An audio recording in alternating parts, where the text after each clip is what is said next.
Tonight, aid ships that were en route to Gaza arrived back in Cyprus after being turned around following the attack on Monday night.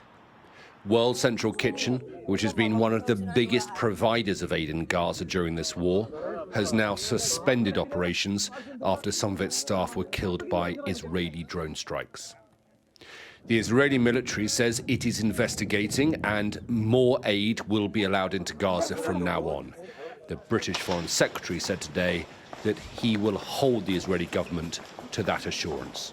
We've been promised these things before, and this really needs to happen, including longer opening times at the vital crossing points. But of course, the extra aid won't work unless there is proper deconfliction, unless aid can be taken around Gaza, and we avoid the dreadful incidents like we've seen in the last couple of days. That is vital, and Britain will be watching very closely to make sure that that happens. The Israeli government has admitted responsibility, but again blamed the chaos of war.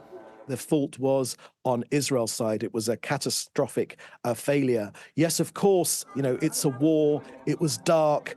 It's a war zone. After the initial outrage yesterday, politicians in London, Washington and elsewhere have been more reserved today. The Israeli military has promised to publish the results of its investigation in the coming days.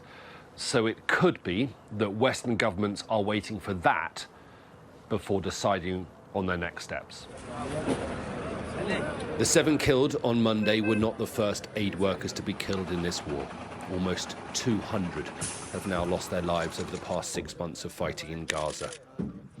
It is one reason why Israel is rapidly losing international support. The IDF and the government here will need to work hard now to win back the trust of their allies.